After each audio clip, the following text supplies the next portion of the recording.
At Disney, Ziegler pulled a con so bold in London, audiences were screaming refund in 4 languages. Let's just say that thanks to Ziegler, a bad publicity stunt, and a few hundred smartphones, the big number she was supposed to sing in Evita is now all over social media. It's really not about the love story at all, which is really, really wonderful. And whether or not she finds love along the way is anybody's guess until 2024. All of Andrew's scenes could get cut. Who knows? It's Hollywood, baby. But it wasn't sincere because she's had a long history of saying woke, annoying things. Our new Snow White. Rachel Ziegler is extraordinarily woke, but she's woke in a way that's quite deranged. Rachel Ziegler just got roasted by major Hollywood voices for being the most arrogant, ungrateful, and tone-deaf actress of her generation. Very first actress in history to become box office poison before she ever came box office. From destroying Snow White to sinking Disney's reputation, she's now the poster child for how ego and woke activism can nuke a career. They called her the worst actress in Hollywood history. It was a wholesome family film, and now they've turned it into woke trash. Check this out from Wokeness. Disney's Snow White said that harm should befall Trump and his voters. Do not see this film. Let's start from her pathetic journey of her career. At just 17, Rachel Ziegler somehow managed to land the lead role of Maria in Spielberg's West Side Story in 2020. And look, kudos to her for that. That's a dream role. And Spielberg is no C-list director. She even snagged a Golden Globe for it, which back then made people think she was about to go full-blown A-lister. Rachel Ziegler's career launched when, at 17, she landed the role of Maria in Steven Spielberg's 2021 adaptation of West Side Story. There were articles calling her the next big thing, casting directors fawning, studios drooling, and Disney, oh, they thought they'd struck gold. They went all in on her for their shiny new Snow White remake, throwing over $200 million at this project like money grew on CGI trees. It didn't. Rachel Ziegler, being 23 or whatever she is, like so many kids raised on TikTok, she's all for infantada is the only global solution. By 2025, the girl who was supposed to be Hollywood's sweetheart was no longer strolling red carpets. No, she was dodging pitchforks on Twitter, crying on stage during Evita, and getting mocked in memes for performing to empty theater seats. An iconic song, yes, but it's the balcony grabbing all the attention. Avida, by the way, got so desperate for attention that they started streaming her performance outside the venue like some sort of street act. Can't sell out a show? No worries. Slap up a screen and hope someone trips over it on their way to Starbucks. Tickets literally dropped to zero online. Free, not a zilch. That's how much people wanted to see her sing about Argentina. I think there will be people who are disappointed that she hasn't sung it live in the theatre, but I think it's going to be greatly outweighed by the theatricality of using film in that way. But we can't blame the theatre crowd entirely. Disney kind of set her up for failure with her help, of course. Rachel's casting as Snow White was controversial from the jump. The 1937 classic had a sweet, soft-spoken princess with fair skin and old-school charm. What did Disney do?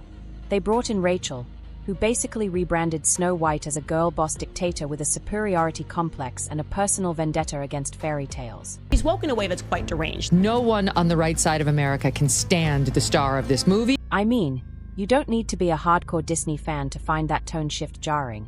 Families who grew up on the original just wanted a little nostalgia. What they got instead was a politically charged, modernized version of a classic that felt more like a TED Talk on empowerment than a magical story. There's actually Rachel Ziegler, who is the new Snow White, and she's talking about Snow White being woke. Can you tell us a little bit about your version of Snow White? Yeah, I mean, Snow White is the girl you remember, but she's definitely made for the modern age, and there's such an emphasis on what it really means to be the fairest of them all. And for Snow White, it's coming to terms with finding herself and finding her inner voice and finding a sense of agency so that she can be a just ruler. And Rachel, she didn't exactly help herself. She trashed the prince in the original as a stalker, said the love story was weird, and then had the audacity to say that Snow White's name wasn't even about her skin tone anymore. Nah, it's because she survived a blizzard. A blizzard who greenlit that rewrite. The same people who thought turning the Seven Dwarfs into glowing CGI blobs was progressive. Yeah, let's not even go there yet. And then they couldn't put dwarfs because this is just so typical of the left. The progressives always finding a way to find their way back to doing something not progressive. Back to Ziegler.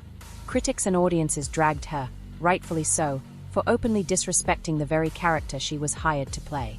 Imagine getting paid millions to play Snow White and then going on a press tour telling the world how dumb Snow White is. That's like someone hiring Ryan Reynolds to play Deadpool and him saying, "Honestly, I hate superheroes, and this suit smells like garlic." Oh, wait, Ryan might actually say that, but at least he's charming when he self-sabotages. Rachel, not so much. That at every premiere and everything I do, people will wait in line to see. You heard that right. Ziegler not only believes that she's a priceless work of art, she thinks she's sacred, and she doesn't just shout that into the mirror. Fans weren't having it either. The hashtag #NotMySnowWhite blew up faster than her box office numbers collapsed. The internet collectively decided they were done watching celebrities destroy beloved classics, just to prove how progressive they are. I really do believe that. There's something wrong with her. She's disturbed, she's unhappy, and she thinks it's about feminism and the patriarchy and about abortion. People don't want their childhoods rewritten by someone who treats every interview like a slam poetry session about how awful the past was. And Rachel seemed determined to make sure nobody forgot just how much she disliked the original movie, the character, the prince, and the romance. Honestly, I'm shocked she didn't trash the apple too. The original cartoon came out in 1937, and very evidently so.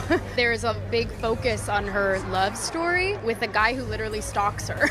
Yeah. Weird. We have a different approach to what I'm sure a lot of people will assume is a love story just because, like, we cast a guy in the movie. But wait, it gets worse. This girl managed to alienate everybody, like full-on to-level alienation.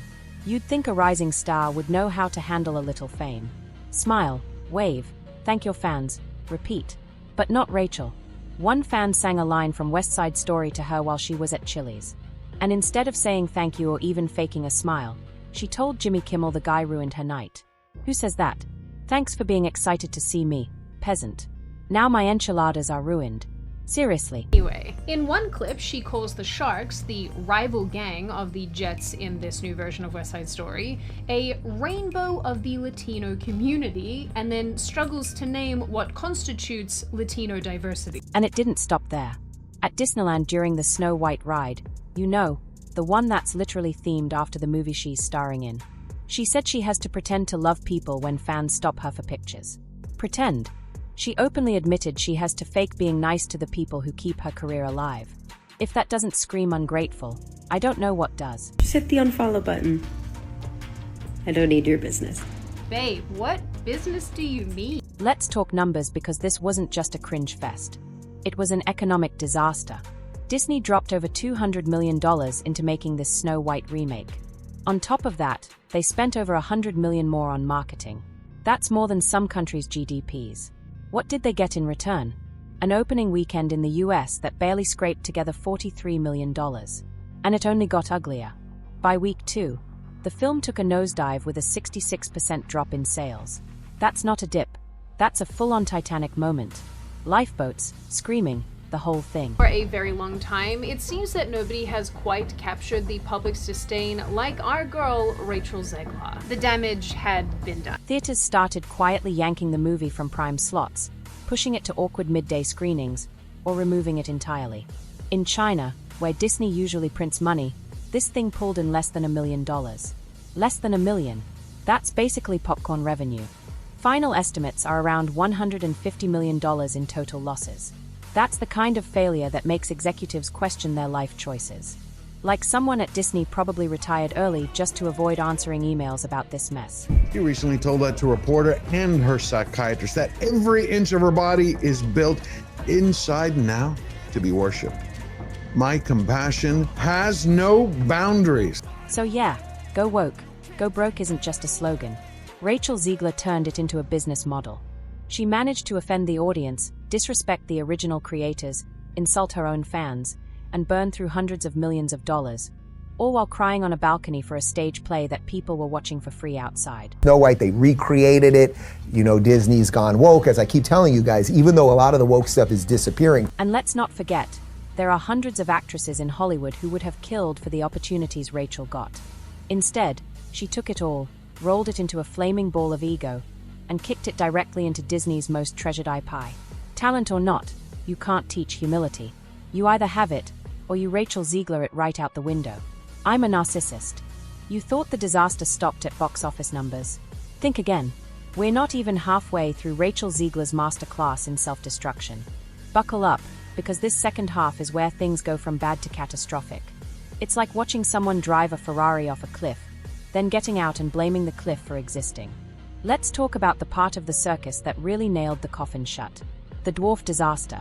I'm a narcissist. Here's what happened. Disney, in what was probably their last good decision before this film mutated into a radioactive mess, originally planned to cast real actors with dwarfism to play the seven dwarfs. You know, the roles that were literally written for them. But then Peter Dinklage, who apparently woke up one day and decided he's the CEO of all short-statured actors, went on a podcast and called it regressive. That's all it took. And then they couldn't put dwarfs because this is just so typical of the left.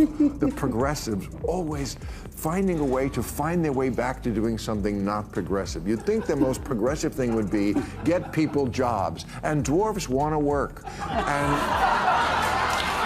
one rant. That's all it took. One rant from a guy who already has more Emmys than most people have kitchen cabinets, and Disney folded like a wet napkin. Total panic. They scrapped the original plan to cast real dwarf actors and instead replaced them with what? CGI blobs. Glowing, soulless, fake-looking cartoon smudges, like they were rendered by a sleep-deprived intern on a 2007 laptop. not that many scripts that come down the pike. No, it's 7 of them. That has, and there's seven. Dwarf jobs here. But because I think it was Peter Dinklage said this is, this is not right. And the real dwarf actors, they were furious, and rightfully so. These were roles written for them. Rare, mainstream, high-paying jobs. And Disney just yanked it all away in the name of fake progress. The irony, they tried to be inclusive by being exclusive. Real actors came forward and called it exactly what it was, a betrayal. One even said, "Peter's rich. We're not." And it's true. These weren't people trying to make some grand political statement. They just wanted to work. But apparently, Disney would rather be applauded for their CGI than criticized for hiring actual humans. 1 minute on Snow White and how it totally imploded at the box office this weekend. Rachel is literally the star of a Disney movie, and she acts like she's some sort of victim, and that's the sort of mentality that is just poisoning people's minds. Like, she acts like her life is so bad. And just when you thought things couldn't get worse, Rachel Ziegler opened her mouth. She told the press, proudly, that the change was all about moving past stereotypes. Oh, bravo, Rachel. Go tell a group of out-of-work dwarf actors how proud you are that they've been replaced by sparkly polygons. That's like setting someone's house on fire and congratulating yourself for lowering their electricity bill. She somehow managed to alienate both sides, progressives for being performative and traditionalists for torching the legacy of the story. It's honestly a talent, to walk into a room and piss off everyone without even trying. We have a different approach to what I'm sure a lot of people will assume is a love story just because, we cast a guy in the movie. Right. Andrew Burnap, great dude. All of Andrew's scenes could get cut. Who knows? It's how. And you wonder why people are turning from this stuff in droves. But let's not stop at the dwarf fiasco, because next, we got to witness Rachel Ziegler take a beloved fairy tale and girl boss it straight into the void. Remember when Snow White was about love, kindness, and actual character development? Yeah, Rachel decided that was boring. According to her, Snow White wasn't dreaming of true love anymore. Nope. Now she was dreaming of becoming a leader. Because nothing says wholesome bedtime story like overthrowing monarchies and launching into a TED Talk on female empowerment. I love you. I love me? I love you. I get stopped for photos every time I'm online for the Snow White ride, and it is I have to pretend oh God, I love you. She even joked in interviews that her co-star, Andrew Burnap, might get cut from the film entirely. The poor guy probably thought he landed a career-defining role in a Disney classic, and there she is, on the press tour, casually suggesting he might get Thane snapped out of the final edit. The disrespect. But that's the energy she brought to every interview, smug, detached, and completely above it all. Less Disney magic, more like a college sophomore who just discovered Tumblr feminism. And critics, they didn't hold back. The film was slammed as a Frankenstein girl boss remake, with no heart, no warmth, and no joy.